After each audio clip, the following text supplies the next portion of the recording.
Paz do Senhor, irmãos, tudo bom? Essa é a quinta aula e, bom, infelizmente a gente não vai conseguir ninguém para fazer a introdução porque houve um contratempo, mas não mudou nada. Semana que vem a gente continua com as nossas participações especiais, mas hoje, excepcionalmente, vai voltar a, a só um professor. Bom, a quinta lição, confirmando o concerto, ela tem algo especial. Ela tem uma palavra que ela vai ser repetida diversas vezes no estudo e ela aparece também em todos os textos da agenda da leitura. Mas antes de chegar nela, vamos recapitular só para a gente não perder assim a linha de raciocínio que o livro de Josué está traçando. Bom, a gente tem que lembrar que eles chegaram. Moisés ele já não vai mais acompanhar o povo, agora é Josué. E Josué envia dois espias para Jericó. A gente vê ali que eles se salvam graças a Raabe. A fé da Raabe chama muita atenção, conforme a gente viu. E a gente viu na última aula que aconteceu a travessia do Mar Vermelho com Josué, muito parecido com o que o povo tinha passado com Moisés. E ao atravessar, começa essa aula de hoje. No capítulo 5, versículo 1, diz que quando o povo atravessa o Jordão, os corações dos reis desfaleceram por causa dos filhos de Abraão, por causa de Israel. Bom, é interessante a gente relembrar que a palavra coração no hebraico, leb ou lebab, dependendo do texto, pode ser uma parte mais abreviada da palavra. Bom, o coração desmaiou. O coração é o centro da pessoa, é aquilo que motiva ela, é aquilo que dá vida a ela, aquilo que a pessoa vive, que a pessoa organiza toda a sua energia naquilo. E o coração, o centro do ser dos reis, desfaleceram por causa dessa notícia. Se a gente pensar que aquele povo era um povo extremamente religioso, a gente entende de que Deus afligiu a religião daquelas pessoas. A gente tem que lembrar que os reis naquela época, eles eram entendidos como se fossem deuses. Lembra que Faraó era um deus, digamos assim? Ele se entendia como Deus. Ele era a estrela da manhã e da noite. E quando os reis se desmaiam, então está atacando diretamente ali o paganismo do povo. Isso é tão interessante que os reis são tidos como deuses naqueles povos pagãos, que isso vai fazer sentido em 1 Samuel, capítulo 8, versículo 7. Lembra quando o povo pede um rei a Samuel e Samuel não se agrada do povo pedir um rei? E Deus vai falar para Samuel que esse povo não está rejeitando a Samuel como líder, não está rejeitando o Samuel como um juiz, mas está rejeitando a Deus como rei, porque os deuses eram reis. Deus era rei de Israel. Então eles estão querendo um outro rei, eles estão querendo um outro Deus. Terminando o versículo 1, do 2 até o 12 é o nosso texto do dia. Nele é falado resumidamente a importância do povo reafirmar a aliança, consertar a aliança. E um dos símbolos que o povo vai resgatar a aliança, o símbolo principal que vai fazer o povo resgatar a aliança é a circuncisão. Antes da primeira batalha, Israel precisa se ajustar com Deus. Eles precisavam da circuncisão porque era um símbolo do pacto abraâmico. Quando a gente lembra de Abraão, a história de Abraão, a saga de Abraão, ela começa em Gênesis. capítulo 12, quando Deus aparece para Abraão e diz: Abraão, sai de tua terra, da tua parentela, para a terra que eu te mostrarei. E dentro da interpretação judaica, de como os judeus eles estudam e leem o texto, o Chumash, que é a leitura anual da Torá, então são trechos da Bíblia, cada trecho é uma parshat, e esse trecho da Bíblia, todos eles lendo-se durante um ano, toda semana você lê integralmente a Torá, mas não é só o texto, é o texto mais os comentários rabínicos. E o nome dessa fração, desse trecho do Gênesis que Abraão aparece é Lesh Lechá. Esse Lesh Lechá é o deixa isso. A gente traduziu por sai da tua terra, a ideia de deixar, de abandonar. Interessante, quando a gente olha Abraão, ele é uma pessoa que é a negação do seu próprio eu. No Antigo Testamento, no mundo bíblico, na verdade, não só no Antigo Testamento, o nome da pessoa, ele não era algo aleatório. Ele significava a pessoa. Davi, que era o bem-amado, o amado, ele era uma pessoa assim. Jacó, enganador, ele era assim. Temos que entender que o nome significava a pessoa. E Abraão não era assim. O nome dele, Abrão, antes de Deus mudar o nome, significa grande em ser pai. Ou ele é pai de multidões. Abraão e Abraão não muda o significado. Mas quando ele se chama Abrão, ele deveria ser pai. E ele não é. Logo tem uma diferença entre aquilo que ele era para ser, entre aquilo que o nome dele dizia e aquilo que ele era de fato. Então, Abraão ele era uma negação de si mesmo. E não só isso, mas se a gente for olhar a história de Abraão, a gente vê que a família dele está sendo reduzida. Então, ele casa com a meia-irmã dele, Sarai. Então, já tem uma diminuição da continuidade da família, porque se eles tivessem casado com pessoas diferentes, poderiam procriar mais. O irmão dele morre, o pai dele morre também. Então, já tem uma diminuição drástica na família. E ele não tendo descendência, cria-se um grande problema. Porque a pior coisa que podia acontecer para alguém daquela época é não dar continuidade à sua descendência. Às vezes a gente pensa que a pior coisa que podia acontecer para uma pessoa naquela época é a morte. Mas isso não é verdade. Um exemplo disso é o Código de Hammurabi. No Código de Hammurabi, nós vemos que o olho por olho, dente por dente, nós vemos que existiam várias penalidades e existiam vários crimes e muitas penalidades para esses crimes eram a morte. Então a morte era algo comum. O que seria algo ruim é a pessoa ser condenada a não gerar filhos, ser condenada ao esquecimento, na verdade.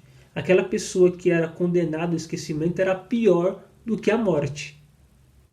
E Abraão, ele crê e ele obedece a Deus.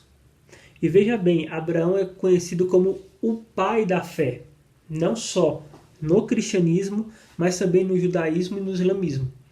Quando se pensa em fé, a fé a gente trata às vezes como se fosse algo muito simples, muito comum, tão fácil. Então a gente fala para uma pessoa, olha, tenha fé e você vai ser salvo, é só crer. Só que esse só não é bem assim que a Bíblia trata. A Bíblia trata a fé como algo muito difícil. Por exemplo, em Mateus 17:20, Jesus fala que se a nossa fé fosse do tamanho de um grão de mostarda, nós falaríamos para os montes se moverem e eles se moveriam. Então olha como a fé não é tão fácil assim. Quando a gente olha para a fé da Bíblia, no exemplo de Abraão, é uma fé que faz Abrão deixar tudo. Então, esse deixar tudo, esse deixar, é pela fé. Tudo é tirado de Abraão. É tirado o seio da família, é tirado o lugar onde ele está, o conforto que ele está, o fato dele ter segurança naquele lugar, tudo lhe é tirado. Mais para frente, quando a gente vai ver a prova de fé de Abraão, no sacrifício de Isaac, novamente tudo iria lhe ser tirado, incluindo o filho da promessa. Então, o que é a fé de Abraão? É a fé de que tudo pode ser me tirado, menos o meu Deus.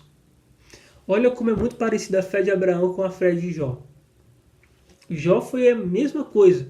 Tudo me pode ser tirado, menos o meu Deus. É essa a fé que vai acontecer com Davi, prefere perder a coroa do que perder o Deus. Paulo, Pedro. Então, são pessoas que preferem perder tudo menos Deus. Continuando na saga de Abraão, Gênesis 17, Deus ele reafirma a aliança e muda o nome de Sarai para Sara, que quer dizer princesa de toda a humanidade, e muda o nome de Abrão para Abraão, alongando o nome, mas continuando com o sentido de pai de nações, ou ele é grande em ser pai. E nesse capítulo, Deus estabelece a circuncisão para Abraão agora, para os seus servos e para a sua descendência. Essa circuncisão ela deveria ser feita para os nascidos a partir do 8º dia e serviria como um sinal de que aquela pessoa faz parte, está integrada na aliança que Deus fez com Abraão. Segundo o Chumash, a circuncisão ela serve como a lei, como a norma, ela deve ser obedecida e ela é feita no corpo e de uma maneira irreversível para lembrar no corpo da aliança que Deus fez a Abraão, que é irreversível. Então, é Deus garantindo que algo vai ser irreversível, porque a palavra dele garante, e aquele que crê realiza um ato parecido, realizando a circuncisão para que seja também irreversível. Então, é que as duas, o pacto ele deve ser correspondente. Deus afirma algo e o crente corresponde. Como diz a lição, a circuncisão é a resposta humana ao conceito firmado pelo Senhor com o patriarca Abraão para distinguir os israelitas dos outros povos. Bom, essa parte de distinguir dos outros povos não é bem assim na questão só da circuncisão, porque outros povos também faziam isso. Mas é o sentido de por que é que Israel está se circuncidando. Não é por uma questão de higiene, é simplesmente para mostrar na carne daquilo que ele crê na promessa de Deus. Esse pessoal não estava circuncidado porque eles nasceram no deserto. A primeira geração, ela de certa forma, ela era infiel. Ela duvidava de Deus, tanto é que ela não chegou a entrar na Terra Prometida. E ela não circuncidou os seus filhos, apesar deles serem circuncidados. Então, foi uma geração problemática. E quando essa geração que nasceu no deserto, que já acreditava mais em Deus, que já confiava mais em Deus, que obedecia mais Moisés e Josué agora, quando eles atravessam o Jordão, eles estão em um território inimigo. Eles poderiam ser atacados caso alguém aparecesse. E eles vão fazer a circuncisão. E notem uma coisa, fazer circuncisão nos homens, que são os guerreiros, isso vai deixá-los inativos. Porque você fazer uma amputação de uma parte do seu corpo vai causar dor, sangramento, vai deixá-los fracos e vulneráveis. E veja bem, é um ato de confiança você se tornar fraco e vulnerável por obediência a Deus. Porque ao fazer a circuncisão, ao se tornar fraco e vulnerável, Israel está mostrando que ela não confia nas suas forças, nos seus guerreiros e nas suas potências bélicas, mas confiam em Deus. Por que eu falo que o povo se circuncidar iria deixar fraco e que eles sabiam que isso iria enfraquecê-los no sentido de guerra, no sentido bélico? A gente nota em Gênesis 34. Em Gênesis 34 conta a história de Diná e Siquém. Diná é filha de Lia com Jacó e ela é violentada pelo filho do príncipe Siquém. E ele se enamorou por Diná. Ele pede que o seu pai fale com Jacó para que ele se case com Diná. E é concedido a ele. Só que foi feito um trato. Ele só poderia casar com Diná se todos os homens se circuncidassem. O que acontece é que é aceito e todo o povo, todos os homens, eles são circuncidados. Quando eles são circuncidados, no terceiro dia era o dia que eles estavam mais fracos, porque fazia-se com pedra, então a chance de pegar infecção é muito alta, a dor, especialmente para os adultos, era terrível. E no terceiro dia que eles estavam fracos, Simeão e Levi traem aquele povo, invadem o lugar e mata todo mundo e pega despojos. Então essa história, que é a história do povo hebreu, era comum, era de conhecimento das pessoas essa história. E ao se submeter a isso, eles estavam demonstrando que confiam em Deus e eles confiam que Deus vai manter a aliança que ele fez com Abraão, que fez assumir na carne o pacto entre eles e Deus, os tornou mais dependentes de Deus. Esse lugar que acontece isso é Gilgal. E nesse lugar é onde Deus fala que naquele dia ele tirou o opróbrio do Egito. E não é tirar a escravidão, mas é tirar qualquer possibilidade das influências do Egito os tirarem da aliança. Naquele lugar, Deus tira o opróbrio e ele se torna um lugar extremamente importante na história que vai ser desenrolada depois de Josué, de Juízes. Samuel visitava muito Gilgal. Então é um lugar muito importante para o povo. É um lugar onde é celebrada a terceira Páscoa. Então eles passam rodando 40 anos no deserto, mas essa é a terceira vez que eles fazem a Páscoa só. Fazem durante a peregrinação só no começo, depois não. Porque depois eles estão em período ali de correção de Deus e também provavelmente eles não tinham condições de realizar porque eles estavam no deserto, mas agora não. Agora tudo aquilo que passou no deserto é apagado as possibilidades do Egito contaminar o povo. E agora, no 14º mês de Nissan, que é a Páscoa, eles podem celebrar e relembrar que Deus tirou Israel do Egito com mão forte. Semelhante à circuncisão, a Páscoa ela também é um memorial. A Páscoa ela também é um sinal, é um lembrete daquilo que aconteceu. Enquanto a circuncisão ela é um lembrete do pacto que Deus fez a Abraão, a Páscoa é o lembrete daquilo que Deus fez com o povo tirando-os da terra do Egito. Então os dois eles vão servir como um sinal para relembrar as coisas. E aqui a gente tem que agora voltar um pouco nas lições do ano passado, quando a gente falou de memória.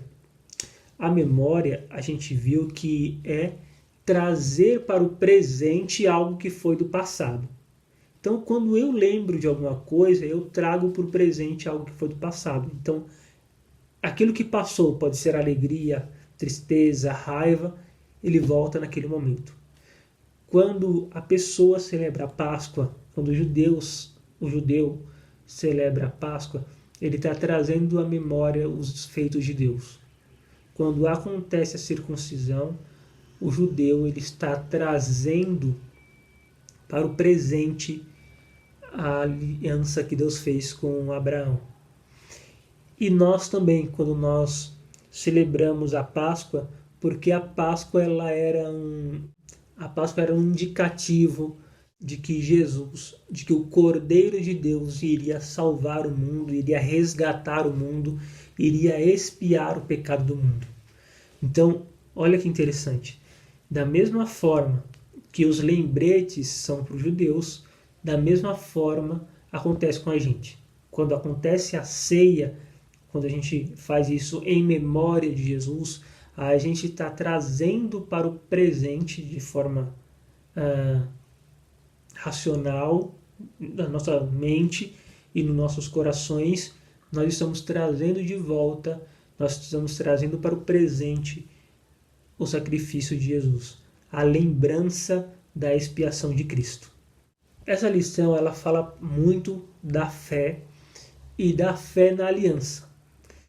Só que a gente tem que tomar cuidado, porque a fé, mesmo que ela seja algo difícil de conseguir, essa ideia de deixar tudo, essa ideia de me entregar a Deus, e não achar que pelo fato de nós termos feito isso, nós somos melhores do que outros porque não conseguiram, ou nós somos mais inteligentes, mais santos. E lembrando com toda a humildade de que se eu tiver fé, se eu for um homem de fé, um grande homem de fé, ao ponto de mover montanhas, mas se isso não tiver amor, eu não sou nada. É interessante a gente notar como a fé ela vai se desenrolando no livro de Josué. Por exemplo, a Raabe, a gente viu que ela é uma mulher de fé, tanto é que ela é citada em Hebreus. Mas a gente às vezes se esquece, retomando aquilo que a gente já tratou na outra aula, que existem deuses territoriais. Então, cada deus, cada padroeiro que a gente viu, ele era um deus de uma determinada região. Então, existia um Baal, que era um deus, um senhor de um povo, de uma região. Existia um outro Baal, um outro padroeiro, que era de outra região. Então você tinha deuses de localidades e de povos. Quando Raabe mostra a fé dela, ela não enxerga os outros deuses, os outros ídolos como potencialidades, como divindades. Ela fala que é o Deus de Israel, que é o Deus de todo mundo. Ele é o Senhor dos céus e da terra. E ele é o Deus de todos os povos. E por isso ele tem direito de dar a terra a quem ele quiser. Enquanto os outros povos achavam que não, é o Deus de Israel, nós temos o nosso Deus e tal, ela não. Ela está muito à frente. Olha que interessante. Dentro da Bíblia, nós vemos que Deus vai se revelando aos poucos. E, por exemplo, Agar, que ela vai ter um encontro com Deus, ela não conhece a Deus. A única coisa que ela sabe sobre Deus é que é o Deus dos donos dela. O Deus dos donos dela. E ela está no deserto, ela sabe que vai morrer e como qualquer religioso, quando vai morrer, ele começa a clamar por seus deuses. Então ela era egípcia, provavelmente ela começou a pedir para todos os deuses para que fosse salvo. Só que ela não é salva, e ela acha que vai morrer, e ela deixa Ismael mais afastado, e ela já está se preparando para dar os últimos suspiros e não quer ver o filho dela morrer. E aí Deus vai ao encontro dela e mostra para ela a água. E ela, a única coisa que ela sabe desse Deus, que é o Deus de Abraão, é que esse Deus a viu. Enquanto os outros deuses que eram dela não a vê, o Deus de Abraão ela o viu. Ele é o El-Eroi. E a única coisa que ela sabe é isso. É o Deus dos patrões dela, mas é o Deus que me vê. E olha como era complicado essa compreensão de que Deus é o Deus dos outros povos também. Essa compreensão só vai ficar clara em João. E está no meio de uma história de outra mulher, a mulher samaritana. Ela tem um encontro com Jesus, os dois dialogam, ela percebe que esse é aquele profeta a quem Moisés está se referindo. Ela vai até o povo samaritano para anunciar esse profeta que Moisés anunciou, e o povo vai ouvir Jesus. Quando o povo ouve Jesus, isso em João 4, versículo 42, eles falam que agora eles creem que Deus não é um Deus territorial, mas é um Deus que procura adoradores que o adorem em espírito e em verdade. É um Deus que não é territorial, é um Deus que transcende isso, porque ele é o espírito, ele é espírito. Então, olha que interessante, no começo a ideia era que Deus é um Deus territorial. Quando só vai ser revelado em João que isso não é verdade, por Jesus, que não é nem no templo, nem no Monte de Gerazim, de que Deus é adorado, mas em qualquer lugar onde hajam adoradores sinceros, isso vai ser revelado em João. Só que Raabe já sabia disso lá em Josué. E quando Jesus ele explica isso para o povo samaritano, aí o povo acorda, cai a ficha do povo, aquilo que Raabe já sabia há muito tempo. Porque o povo declara que Jesus é o Salvador do mundo. Ele não é de um grupo, ele não é de um local, ele é do mundo inteiro. É a mesma compreensão que Raabe teve lá atrás, de que Deus é o Deus dos céus e da terra, e toda a terra é dele, por isso ele pode dar a quem ele quiser. Então veja como ela já estava adiantada. Não é à toa que ela está na galeria dos heróis da fé. Então que a gente possa olhar para essa fé, entender que é uma fé muito mais desafiadora, muito mais difícil, muito mais complexa do que a gente pensava, e lembrar que essa fé, sem o amor, não quer dizer nada. Quando o apóstolo Paulo fala que nós devemos permanecer na esperança, na fé e no amor, ele fala que o mais importante deles é o amor. O próprio Senhor Jesus disse que não é o fato de crermos nele que vai nos identificar como discípulos dele, mas é o fato de nós amarmos uns aos outros. Quando a gente vê a relação do povo ali, realmente é muito diferente daquele povo que saiu do Egito. Aquele povo era muito ele era de dura cerviz, ele brigava o tempo todo, eles enchiam problemas para Moisés, ao ponto de Moisés ficar irado, e ele era o homem mais manso do mundo. Então é um povo que não só aprendeu a ter fé, mas aprendeu a amar a Deus acima de todas as coisas e ao próximo como a ele mesmo. É um povo que não estava absolutamente santo, mas é um povo que sabia que tinha que caminhar e estava caminhando com passos firmes. Tá bom? Isso aí, irmãos. Bom, isso é tudo. Deixem perguntas caso alguém precise de um esclarecimento maior. Pode discordar, pode dar opiniões. Bom, são livres, né? Podem mandar no grupo do WhatsApp. E, bom, acredito que já deve estar acabando essas questões da quarentena, né? Mas vamos esperar para ver. Deus abençoe. Fique com Deus.